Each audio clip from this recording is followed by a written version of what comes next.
بسم اللہ الرحمن الرحیم۔ مومنین کرام یا علی مدد۔ سال 2020 کا نوروز کا دن آ پہنچا ہے۔ یقیناً جماعتوں نے بہت سی تیاریاں کی تھیں، بہت سے پروگرام بنائے تھے، خدمت کا، اطاعت کا، مولا کی محبت میں رونے کا، جماعت خانے کو سجانے کا، گھر میں رشتہ داروں سے ملنے ملانے کا۔ مگر ہم سب جانتے ہیں کہ اس سال کورونا وائرس کی وجہ سے جماعت خانے بند ہو گئے۔ اس اعلان سے یقیناً عاشقین کو بہت پریشانی ہوئی ہوگی۔ امن کا گھر، ثواب کا گھر، مشکلات میں پناہ لینے کا گھر بند ہو گیا ہے۔ لیکن مومنین کرام، ایسی صورتحال میں، ایسی سچویشن کے لیے ایک مومن کیا کرے؟ کیا وہ مایوس ہو کر بیٹھ جائے اور صورتحال پر صرف افسوس کرے، یا یہ کہ وہ ریفلیکٹ کرے، سوچے اور اپنے دل کے جماعت خانے، اپنے باطنی ذاتی جماعت خانہ جو ہر انسان کے دل میں ہے؟ چونکہ ایک حدیث مبارک ہے، رسول اکرم صلی اللہ علیہ وآلہ وسلم نے فرمایا، قلب المؤمن عرش الرحمن، مومن کا دل رحمان کا عرش ہے۔ ایک اور مقام پہ فرمایا، قلب المؤمن بیت اللہ، مومن کا دل خدا کا گھر ہے۔ تو اپنے اس باطنی عبادت خانے کو آباد کرنے کے لیے، کوشش کرنے کے لیے ہمارے پاس شاید بہت اچھا وقت ہے۔ باطنی عبادت خانے کو یا اپنے دل کو آباد کرنے کے لیے کچھ باتوں پر روشنی ڈالنے کی کوشش کی جاتی ہے۔ سب سے پہلے ہمیں یہ دیکھنا ہوگا، خدا کے گھر کی ضرورت خود خدا کو ہے یا اس کے بندوں کو ہے؟ اگر ہم سمجھتے ہیں کہ آدم دنیا کا پہلا انسان تھا، حضرت آدم نے سب سے پہلے خانہ کعبہ کو بنایا، تو سوچنا ہوگا کہ خدا تو اس سے پہلے سے موجود تھا، لیکن اس کا کوئی گھر نہیں تھا۔ حضرت آدم نے پہلی مرتبہ گھر بنایا۔ اگر حضرت آدم سے دنیا شروع ہوئی ہے تو یہاں پر سوچنا ہوگا کہ خدا کو اس گھر کی ضرورت ایز سچ خود اپنے لیے نہیں، بلکہ مومنین کو اس گھر کی ضرورت ہے، تاکہ وہ اس گھر میں عبادت سے، اطاعت سے اپنے دل کو زندہ کریں۔ اور اسی خانہ کعبہ کے طرز پر بعد میں رسول اکرم صلی اللہ علیہ وآلہ وسلم نے ایک مقامی مسجد بنائی، اور پھر دنیا بھر میں مختلف مقامات پر مساجد بنائی گئیں اور ان کو خدا کا گھر قرار دیا گیا۔ اور حقیقت کے مقام پر آج ہمارے پاس جماعت خانہ ہے، جو ہماری نظر میں مولا کا پاک گھر ہے۔ جماعت خانے کے اور خدا کے گھر کے سارے فائدے مومن کے لیے ہیں، تو پھر مومن کو ضرور سوچنا ہے کہ جماعت خانے سے بہترین فائدہ وہ کیسے اٹھا سکتا ہے۔ یہ بھی سوچنا ہے کہ اگر ہم ڈائریکشنز کی بات کرتے ہیں، خدا کے رہنے کی بات کرتے ہیں، تو ہمیں قرآن میں مختلف تصورات ملتے ہیں۔ خدا کے گھر کا بھی تصور ملتا ہے، مگر ایک اور مقام پر خدا فرماتا ہے، وَلِلَّهِ الْمَشْرِقُ وَالْمَغْرِبُ فَأَيْنَمَا تُوَلُّوا فَثَمَّ وَجْهُ اللَّهِ، مشرق اور مغرب اللہ ہی کے لیے ہے، پس تم جس طرف اپنا منہ کرو گے تم خدا کے چہرے کو پاؤ گے۔ خدا نے اپنے گھر کا تصور بھی دیا، جیسے قرآن میں ارشاد ہے، وَإِذْ جَعَلْنَا الْبَيْتَ مَثَابَةً لِلنَّاسِ وَأَمْنًا، اور ہم نے گھر بنایا جس کو ثواب کی جگہ اور امن کی جگہ قرار دیا۔ تو خدا ایک جگہ گھر بنانے کا ذکر کرتا ہے، ایک جگہ فرماتا ہے کہ وہ تو مشرق اور مغرب اسی کا ہے، اور تم جہاں بھی منہ کرو وہاں پر اس کو پاؤ گے، اس کے چہرے کو پاؤ گے۔ اور ایک اور مقام پر خدا یہ بھی تصور دیتا ہے کہ وہ مکان و لامکان سے بالا تر ہے۔ تو یہ ایک سوچنے کا مقام ہے کہ خدا نے اپنے ایک گھر کا تصور دیا ہے، اور شاید ہم سوچتے ہیں کہ وہ اسی گھر میں رہتا ہے، مگر خدا نے فرمایا میں تو ہر جگہ ہوں اور میں مکان و لامکان سے برتر بھی ہوں۔ تو اس میں اہم نقطہ یہ ہے کہ اس کا جو گھر ہمیں دیا گیا ہے، جو حقیقت کے مقام پر آج جماعت خانہ ہے، اس کو اٹینڈ کرنے سے، اس میں اطاعت اور عبادت کرنے سے، اس میں سجدہ کرنے سے خدا دوسرے دو مقامات پر کیسے ہے وہ سمجھ میں آئے گا۔ اسی گھر میں جب ہم جا کر اطاعت اور عبادت کریں گے، سبمٹ کریں گے، تو ہمیں سمجھ میں آئے گا کہ وہ ہر جگہ کیسے ہے اور وہ مکان و لامکان سے برتر کیسے ہے۔ تو گھر کو پرائمری امپورٹنس حاصل ہے کہ اسی گھر میں جا کر اس گھر سے دوسرے اعلیٰ مذہبی تصورات کو ہم سمجھ پائیں گے۔ اس کی ایک اور مثال اس طرح سے دی جاتی ہے کہ ہم یہ سمجھیں کہ جماعت خانے 3 ہیں۔ ایک یونیورسل جماعت خانہ ہے جو خود امام زمان کی ذات اقدس ہے، کیونکہ ہماری نظر میں خدا کے گھر کی تعویل زمانے کا امام ہوا کرتا ہے۔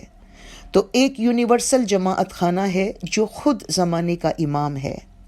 ایک لوکل جماعت خانہ ہے جو امام کے حکم سے ہر شہر میں ہر مقام پر بنایا جاتا ہے تاکہ مومنین اس میں جمع ہوں اور عبادت کریں۔ اور ایک ہمارا اپنا دل ہے جو ہمارا ذاتی جماعت خانہ ہے۔ دین کی حقیقت کو سمجھنے کے لیے یہ ایک مثال کے طور پر بیان کیا جاتا ہے، کیونکہ اس سے مولا کو پانے اور اس سے قریب ہونے کے راز ہم کو سمجھ میں آئے گا۔ مقامی جماعت خانہ یعنی جو لوکل جماعت خانہ ہوتا ہے، اس کی بہت بڑی اہمیت ہے، اس کا بہت بڑا کردار ہے، کیونکہ یونیورسل جماعت خانہ اور پرسنل جماعت خانہ زندہ کرنا آسان نہیں ہے۔ اس لوکل جماعت خانے میں امام کے حکم سے بنائے گئے اس جماعت خانے میں جا کر عبادت، بندگی، اطاعت، سجدہ، گریہ گزاری کرنے سے آہستہ آہستہ اندر کا جماعت خانہ، اندر جو خدا کا گھر ہے، اس کو زندہ کرنے میں مدد ملتی ہے، اور پھر یونیورسل جماعت خانے تک پہنچنے کے لیے راستہ ملتا ہے۔ یہ 3 مقامات ہیں، مگر ان تینوں کی حکمت امام کے بنائے ہوئے، امام کے دیے گئے مقامی جماعت خانے میں ہے۔ وہیں سے رفتہ رفتہ روحانی ترقی ہوتی ہے تو دل کے جماعت خانے کا دروازہ کھلتا ہے، وہ نور ایمان سے منور ہو جاتا ہے اور اس میں امام اقدس و اطہر کا پاک دیدار کرنا ممکن ہو سکتا ہے، اور وہی نورانیت کا جماعت خانہ ہے، حقیقی جماعت خانہ ہے جو یونیورسل ہے، عالمی ہے۔ کہتے ہیں کہ حضرت آدم علیہ السلام نے جب بہشت میں فرشتوں کو خدا کے عرش کے گرد طواف کرتے ہوئے دیکھا تو دنیا میں آنے کے بعد ان کے دل میں ایک خواہش پیدا ہوئی، ان کے دل میں ایک ارمان پیدا ہوا کہ یہاں بھی خدا کا کوئی گھر ہونا چاہیے جس کے گرد ہم طواف کر سکیں، جس میں ہم حاضری دے سکیں۔ تو خدا کا جو گھر ہے وہ بہشت میں خدا کے عرش کی مثال پر بنایا گیا ہے، لہٰذا اس کی بہت بڑی اہمیت ہے، اور اس کے اندر یہ اشارہ بھی ہے کہ وہ خدا کا عرش ہے اور اس پر وہ جلوہ فگن ہے۔ قرآن میں خدا فرماتا ہے وَإِذْ بَوَّأْنَا لِإِبْرَاهِيمَ مَكَانَ الْبَيْتِ، اور جب ہم نے ابراہیم کے لیے اس گھر کو ایک جگہ بنا دی۔ اس کی تشریح اور ترجمہ اس طرح بھی ہوتا ہے جب ابراہیم کو ہم نے قائم مقام کے طور پر مقرر کر دیا۔ خدا کے گھر کو بیت العتیق بھی کہا گیا ہے قرآن میں، یعنی پرانا گھر۔ اسماعیلی تعویلات کے مطابق زمانے کا امام ہی خدا کا زندہ گھر ہے، اور اسی گھر کے قائم مقام کے طور پر ہم کو جماعت خانہ دیا گیا ہے۔ جماعت خانہ چونکہ امام کا گھر ہے، اس میں امام کی روح ہے، اور وہاں جا کر گریہ گزاری اور عبادت کرنے سے اس روح کو ہم اپنے اندر زندہ کر سکتے ہیں، زندہ پا سکتے ہیں اور آگے بڑھ سکتے ہیں۔ امام کی حیثیت جب خدا کے زندہ گھر کی ہے تو پھر مومنین اسی گھر کا طواف کرتے ہیں، اسی گھر میں جا کر سجدہ کرتے ہیں، وہیں خدمت کرنا چاہتے ہیں تاکہ خدمت کی اور اطاعت کی روایت کو جاری رکھیں۔ وہ خدائے پاک کا ہے زندہ گھر، حاجیان عشق کا بیت الحرام۔ عشق کا حج جن کو کرنا ہے ان کے لیے زمانے کا امام ہی خدا کا زندہ گھر ہے۔ تو اب 3 مقامات پر ہم نے دیکھا کہ جماعت خانے 3 مقام پر ہیں۔ امام یونیورسل جماعت خانہ ہے، لیکن امام تک پہنچنا، اس کی نورانیت تک پہنچنا ہر مومن کے لیے آسان نہیں ہے، ممکن نہیں ہے، اس کے لیے بہت تیاری چاہیے۔ اور جو ہمارے دل کا جماعت خانہ ہے، ہمارا ذاتی جماعت خانہ ہے، جس کی دلیل رسول اکرم صلی اللہ علیہ وسلم کی حدیث سے ہے کہ قلب المؤمن بیت اللہ، مومن کا دل خدا کا گھر ہے، تو اس کا مطلب ہمارے دل کے اندر بھی ایک ذاتی جماعت خانہ ہے۔ لیکن اس جماعت خانے کو زندہ کرنے کے لیے اپنے لوکل جماعت خانے کو میں جا کر حاضری دے کر اطاعت اور عبادت کرنا لازمی ہے۔ لیکن ایک ایسے مقام پر جہاں پر دنیا کی مصلحت کی خاطر کچھ مشکلات کی وجہ سے یہ جماعت خانہ بند ہے، تو ہمیں کیا کرنا چاہیے؟ اس دوران ہمیں اپنے دل کے دروازے کو کھولنے کی ضرورت ہے، دل کے جماعت خانے کو زندہ کرنے کے لیے کوشش کرنے کی ضرورت ہے۔ یہ ریفلیکشن کا وقت ہے۔ ہم سب سوچیں کہ مولا نے جماعت خانہ اس لیے دیا تھا کہ اس سے ہم اپنے دل کا جماعت خانہ زندہ کرتے، اس سے ہم مولا کی ذات یعنی یونیورسل جماعت خانے تک پہنچتے۔ تو ہم نے اب تک اپنے جماعت خانوں سے کیا حاصل کیا؟ حضرت امام سلطان محمد شاہ صلوات اللہ علیہ کے فرامین میں اشارے ہیں کہ بہت سے لوگ جماعت خانے آتے ہیں اور ثواب لے کر جاتے ہیں، کچھ ہیں جو جیسے آتے ہیں ویسے چلے جاتے ہیں، اور کچھ ہیں جو گناہوں کا بوجھ لے کر جاتے ہیں۔ ہمیں ضرور اس مقام پر سوچنا ہے کہ ہم نے اس جماعت خانے سے کتنا فائدہ اٹھایا۔ کیا ہم نے دنیا کی باتیں کر کے، غیبتیں کر کے اس جماعت خانے کے مقصد کو حاصل کرنے کی کوشش نہیں کی؟ کیا ہم نے جماعت خانے کو اپنے لیے نمائش کا ذریعہ بنایا؟ کیا ہم نے اپنی عبادت پر فخر کیا؟ کیا ہم نے جماعت میں اگر ہمیں کوئی پوزیشن ملی تھی تو اپنے پاور کو صحیح استعمال نہیں کیا؟ کیا ہم نے کسی کو خود سے حقیر سمجھا؟ کیا ہم نے حاضری تو دی مگر دل کی حضوری نہیں رکھی؟ صرف حاضر ہونا کافی نہیں ہے، حاضری کے ساتھ دل کی حضوری بھی چاہیے، دل بھی حاضر ہونا چاہیے۔ یا یہ کہ حاضری بھی نہیں دی کیونکہ ہم نے تو اس نعمت کو ٹیکن فار گرانٹیڈ لے لیا۔ ہم نے سوچا یہ تو ہمیشہ یہیں پر ہے، آج نہیں تو کل چلے جائیں گے، اس سال نہیں تو اگلے سال چلے جائیں گے۔ ہم نے اس نعمت کو ٹیکن فار گرانٹیڈ لے لیا۔ خدا قرآن میں فرماتا ہے کہ اے مومنین شکر کرو تو تمہاری نعمت میں اضافہ کروں گا۔ اس کا مطلب یہ ہے جب ناشکری ہو تو نعمتیں کم ہو جاتی ہیں۔ اس لیے ایک مومن کو ضرور سوچنا چاہیے، ظاہری احوال جو بھی ہیں ایک مومن کو ضرور سوچنا ہے کہ کیا ناشکری ہوئی، کیا ناقدری ہوئی، ہم سے ایسا کیا ہوا کہ ہمارے لیے آج یہ وقت آیا ہے کہ ہم جماعت خانے نہیں جا سکتے ہیں۔ مومنین کرام، یہ بہت اچھا وقت ہے جب ہم اپنے دل کے جماعت خانے کی تعمیر کریں اور ارادہ کریں کہ اب جب جماعت خانہ کھلے گا تو ہم عقیدت سے، محبت سے اور زیادہ ڈیڈیکیشن سے اور بہت ہی خلوص کے ساتھ جماعت خانے جائیں گے۔ ظاہری جماعت خانے کی تعمیر کے لیے بہت سارے ریسورسز چاہیے، بہت سارے اسباب چاہیے۔ اسی طرح باطنی جماعت خانے کے لیے بہت سارے اوصاف چاہیے، بہت ساری خوبیاں چاہیے، گریہ گزاری چاہیے، سچائی چاہیے، توبہ چاہیے، علم چاہیے، تضرع اور گریہ گزاری چاہیے۔ خداوند قرآن میں ان قوموں کے لیے فرماتا ہے جن پر عذاب نازل ہوا، خدا فرماتا ہے کہ جب ان پر عذاب نازل ہوا ہے تو یہ عاجزی کیوں نہیں کرتے ہیں، یہ گریہ گزاری کیوں نہیں کرتے ہیں؟ فَأَخَذْنَاهُمْ بِالْبَأْسَاءِ وَالضَّرَّاءِ لَعَلَّهُمْ يَتَضَرَّعُونَ، اور ہم نے انہیں سختی اور تکلیف میں پکڑا تاکہ وہ عاجزی کریں۔ ایسے موقع پر، امتحان کے موقع پر، عذاب کے موقع پر قرآن کی تعلیم ہے کہ مومنین عاجزی کریں، گریہ ہزاری کریں، گر گرائیں، مناجات کریں۔ پیر حسن کبیر دین فرماتے ہیں، اے جی کایا نی بیری کیجئے، انے ستنو کیجئے شنگار۔ اے مومن، اپنے وجود کی ایک کشتی بناؤ اور اس کو سچائی سے سجاؤ۔ اس پورے گنان میں پیر حسن کبیر دین فرماتے ہیں، اس کے لیے لنگر کی بھی ضرورت ہے، اس کے لیے ستون بھی چاہیے، اس کے لیے رسیاں بھی چاہیے، اس کے لیے بادبان بھی چاہیے۔ اور پھر وہ ان اوصاف کا ذکر کرتے ہیں جو مومن کی ہستی کی کشتی میں لنگر، ستون، رسیاں اور بادبان بن سکتا ہے، اور وہ سب کی سب اخلاقی اور نورانی خوبیاں ہیں: سچائی، عبادت، اطاعت، گریہ ہزاری، مولا کی یاد۔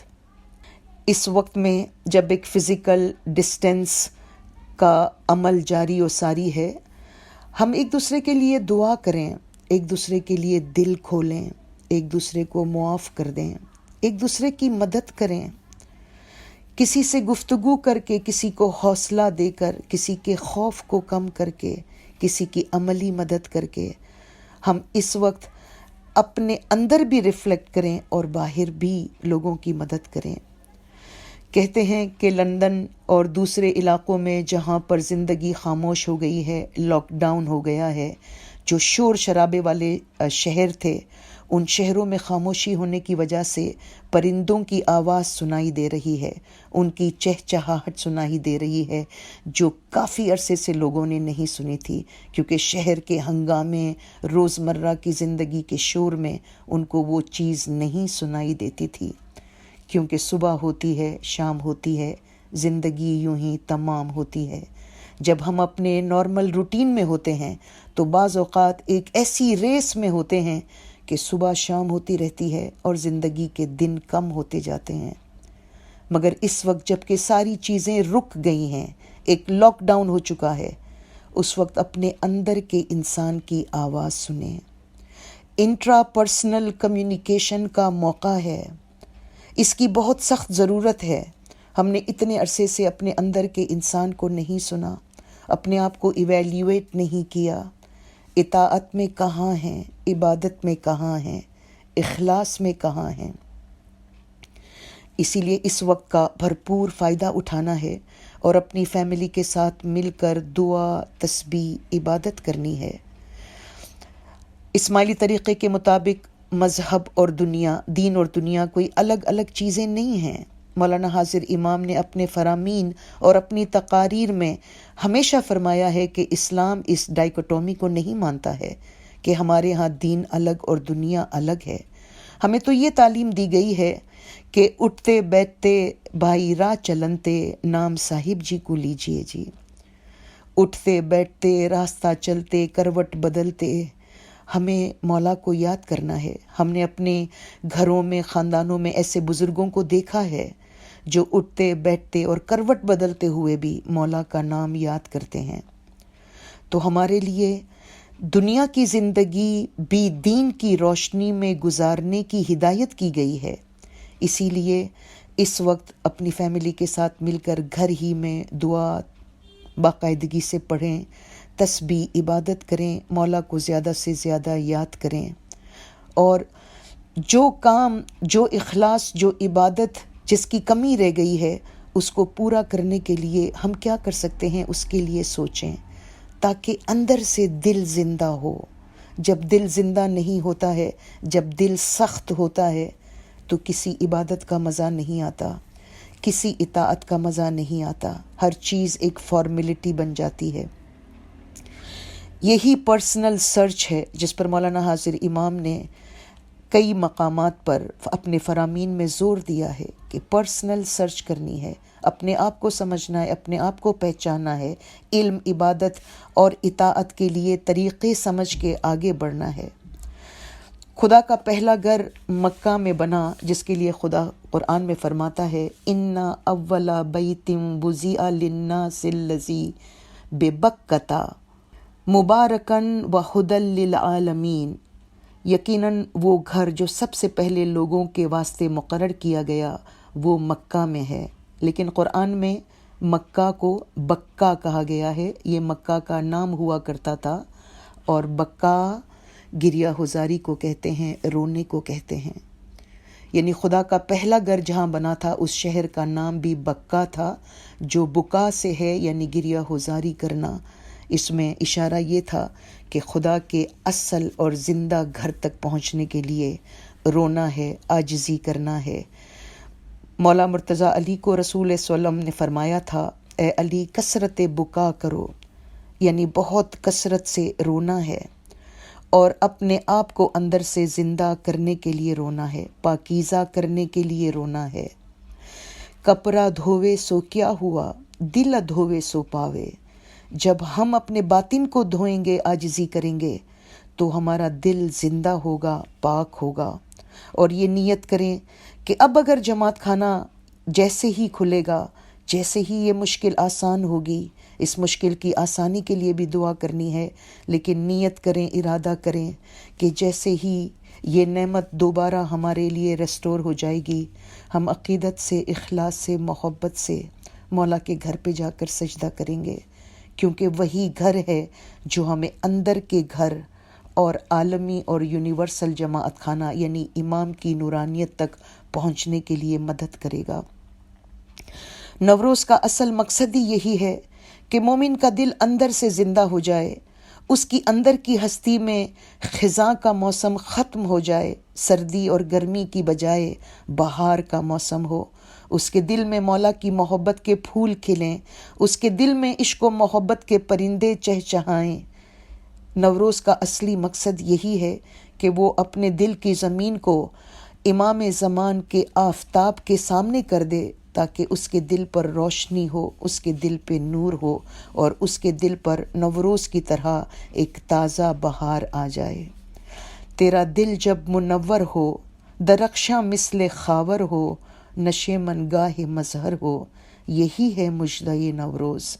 نوروز کی اصل خوشخبری یہی ہے کہ جب تیرا دل منور ہو جائے، تابان ہو جائے، خدا کے مظہر کے لیے بیٹھنے کی جگہ ہو جائے، تو اپنے دل کو اندر سے زندہ کر لے۔ یہی اصل نوروز کا مقصد ہے، اور یہی نوروز کی خوشخبری ہے۔ یہ نوروز دوسرے بہت سارے نوروز جو ہم نے منائے ہیں ان سے مختلف ہے، لیکن اس نوروز سے بھی بھرپور فائدہ کیسے اٹھانا ہے، یہ ہم سب پر ڈیپینڈ کرتا ہے کہ ہمیں اپنے آپ کو باطنی طور پر، اندرونی طور پر زندہ کرنا ہے، اور مولا کے نورانی اور عالمی جماعت خانے کو اپنے دل کے اندر زندہ کرنا ہے۔ مولا خداوند ہم تمام کی مشکلات کو آسان کرے، کائنات پر آنے والے اس امتحان اور اس عذاب سے ہم سب کو اپنے دامن اقدس میں پناہ دے۔ مولا اسماعیلی جماعت، عالم اسلام، انسانیت کو تمام کو اپنے پناہ میں رکھے اور ہر مشکل کو آسان کرے، اور اس نوروز کو حقیقی نوروز بنانے کے لیے ہم سب کو باطن کی زندگی حاصل کرنے کی اعلیٰ ہمت دے۔ آمین یا رب العالمین یا علی مدد۔